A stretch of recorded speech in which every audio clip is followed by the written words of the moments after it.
读书这个爱好呢，是我从小学4年级就开始，一直坚持到现在，它已经成为我生活中非常重要的一部分了。今天呢，我想在这个频道里面给大家分享一下长期阅读书对于我这4点改变。之后，如果你们想看一些书籍分享的视频，也可以留言私信给我。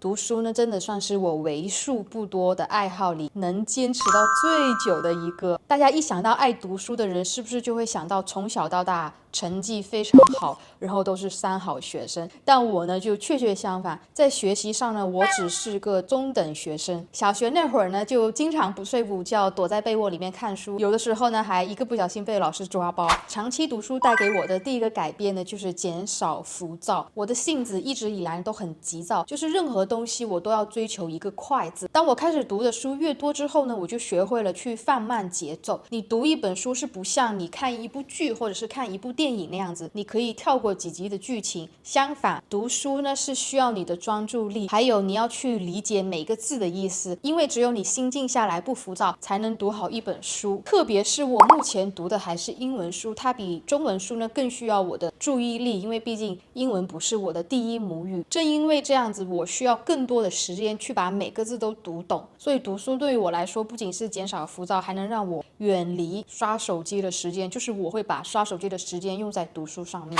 那第二个改变呢，就是让自己和书融为一体。我曾经呢在地铁上看到一些捧着书看的人，当时心里呢只有一个想法，就是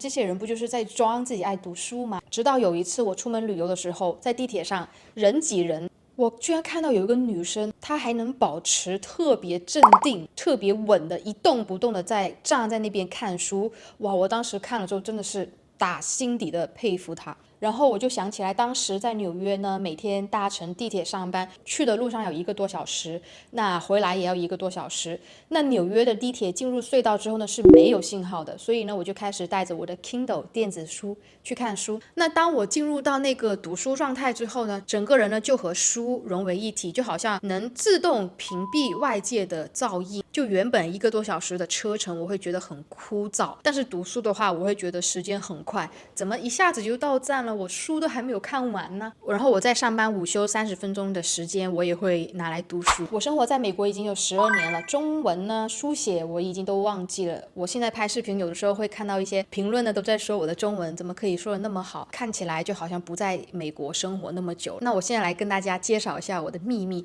一方面呢，是除了我的交友圈都是讲中文的朋友以外呢，更多的都是靠我平时看中文书、中文剧还有综艺学来的。像我录视频讲话会用到的一些4字成语或者是一些词语，都是我通过看中文书看多了之后，我就开始引用这些词语。偶尔我的中文表达方式比较生硬，就比较不是很恰当。那我目前呢，更多的是读英文书，原因是我可以学习到日常中用不到的一些英语词汇。那我起初刚接触英文的时候呢，我都会习惯性的在脑子里面把句子翻译成中文，我才能看明白这一句话到底在讲什么。那我现在呢，可以做到的就是脑子里面默念这段英文句子，我就能理解它的意思。那这段过程大概也花了我不少时间吧。就是你会英文，但是不代表你就能读懂它一整本的书，因为它书的很多造句方式啊，还有词汇呢，都是你很少见到的。所以呢，我这个都是通过读书学来的。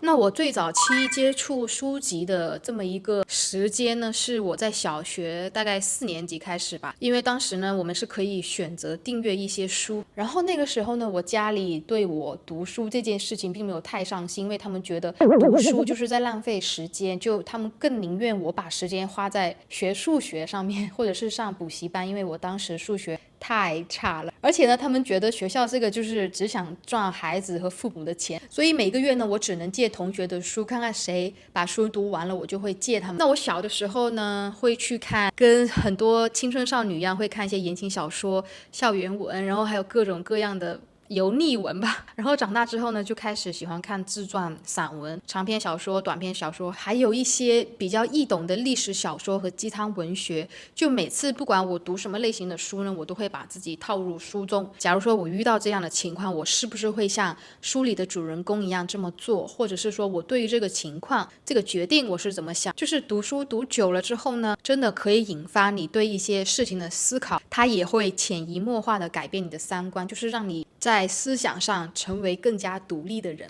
如果你们喜欢的话，不要忘记关注、点赞加收藏，是对我最大的支持。好，那我们下周五再见，拜拜。